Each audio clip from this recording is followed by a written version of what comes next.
নমস্কাৰ চৰকাৰী কৰ্মচাৰী আৰু পেঞ্চনাৰৰ লগত জড়িত পাঁচটা অতি গুৰুত্বপূৰ্ণ খবৰ ভিডিঅ'টোৰ যোগেদি জনাব বিচাৰিছোঁ। প্ৰথম খবৰটো মাহিলী পেঞ্চন চাকৰি নিয়মীয়াকৰণৰ দাবী সন্দৰ্ভত।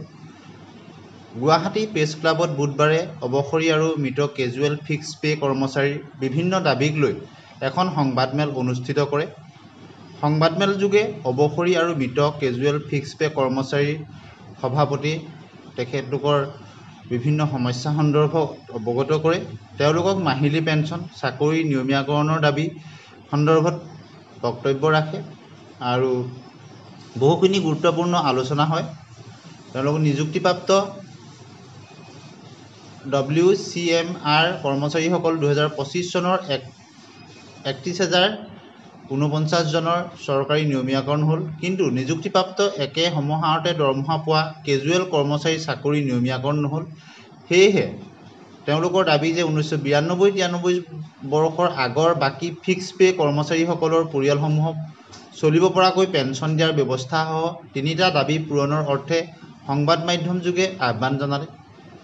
আৰু তেওঁলোকৰ মুখ্য দাবীসমূহ হ'ল 1992-93 বৰ্ষৰ আগত ৰৈ যোৱা সকলো বিভাগৰ কৰ্মচাৰীসকলৰ পৰিয়ালসমূহক চলিব পৰাকৈ মাহিলী পেঞ্চন দিয়াৰ ব্যৱস্থা কৰিব লাগে, চাকৰি নিয়মীয়াকৰণ নোহোৱাকৈ অৱসৰ গ্ৰহণ কৰা আৰু কৰ্মৰত অৱস্থাত মৃত হোৱা কৰ্মচাৰীৰ পৰিয়ালক চলিব পৰাকৈ পেঞ্চন দিয়াৰ ব্যৱস্থা গ্ৰহণ কৰিব লাগে আৰু লগতে তেওঁলোকৰ তিনিটা দাবী অতি শীঘ্ৰে পালন কৰিব লাগে। তেওঁলোকৰ মূল দাবী হ'ল 1992-93 বৰ্ষৰ আগত ৰৈ যোৱা সকলো বিভাগৰ কৰ্মচাৰীসকলৰ পৰিয়ালসমূহ চলিব পৰাকৈ মাহিলী পেঞ্চন দিয়াৰ ব্যৱস্থা কৰিব লাগে, চাকৰি নিয়মীয়াকৰণ নোহোৱাকৈ অৱসৰ গ্ৰহণ কৰা কৰ্মৰত মৃত কৰ্মচাৰীৰ পৰিয়ালক চলিব পৰাকৈ পেঞ্চন দিয়াৰ ব্যৱস্থা গ্ৰহণ কৰিব লাগে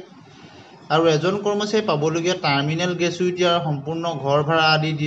দিয়াৰ ব্যৱস্থা গ্ৰহণ কৰিব লাগে। কেজুৱেল কৰ্মচাৰী 52টা বিভাগত 12,000 আছে যদিও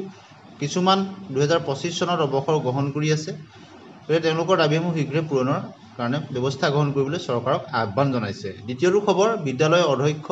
প্ৰধান শিক্ষক বাছনিত ন্যায়ালয়ৰ NOC নাকচক গুৰুত্ব দিয়া নাই ৰাজ্য চৰকাৰে। বিদ্যালয়সমূহৰ অধ্যক্ষ আৰু প্ৰধান শিক্ষক বাছনিৰ ক্ষেত্ৰত প্ৰয়োজন হোৱা স্নাতকোত্তৰ বা BEdৰ ক্ষেত্ৰত আপত্তিবিহীন প্ৰমাণপত্ৰ বা NOCক ন্যায়ালয়ে নাকচ কৰাৰ পিছতো চৰকাৰে এই ক্ষেত্ৰত গুৰুত্ব দিয়া নাই। গতিকে আগন্তুক যি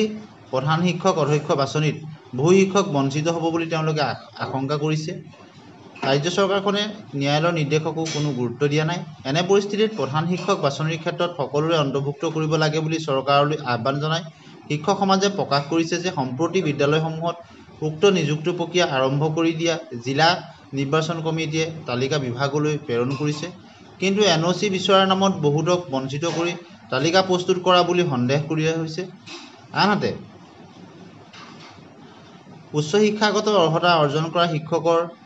চাকৰি কাৰ্যকালত শিক্ষকক চৰকাৰী উচ্চতৰ মাধ্যমিক বিদ্যালয়ৰ অধ্যক্ষ পদত নিযুক্তি কৰাত হেঙাৰ সৃষ্টি কৰা শিক্ষা বিভাগৰ এখন জাননীৰ 2টা দফাৰ কাৰ্যকাৰিতা সন্দৰ্ভত গুৱাহাটী উচ্চ ন্যায়ালয়ে খাৰিজ কৰিছে আৰু 2023 চনৰ 2 ফেব্ৰুৱাৰীত মাধ্যমিক শিক্ষা বিভাগে জাৰি কৰা জাননীত উল্লেখিত দফা 2টাৰ মতে চাকৰিকালত স্নাতকোত্তৰ বা BEd অৰ্জন কৰা শিক্ষকে অধ্যক্ষ পদৰ বাবে আবেদন কৰিবলৈ হ'লে তেওঁক নিযুক্তি দিয়া কৰ্তৃপক্ষৰ পৰা লিখিত ৰূপত লোৱা আপত্তি নথকা প্ৰমাণপত্ৰ বা NOC দাখিল কৰাটো বাধ্যতামূলক আছিল। কিন্তু এই জাননীক প্ৰত্যাহ্বান জনাই এগৰাকী শিক্ষকে উচ্চ ন্যায়ালয়ত জনোৱা আবেদনৰ ভিত্তিত আদালতে ভুক্তভোগী শিক্ষকগৰাকীৰ সপক্ষে ৰায়দান কৰে আৰু ন্যায়ালয়ে এই ৰায়দানৰ পিছতো চৰকাৰে আগন্তুক অধ্যক্ষ বা প্ৰধান শিক্ষক নিযুক্তিৰ ক্ষেত্ৰত এই কথাটো কিমান গুৰুত্ব সহকাৰে লৈছে তাক যিসকল প্ৰাৰ্থী আছে তেওঁলোকে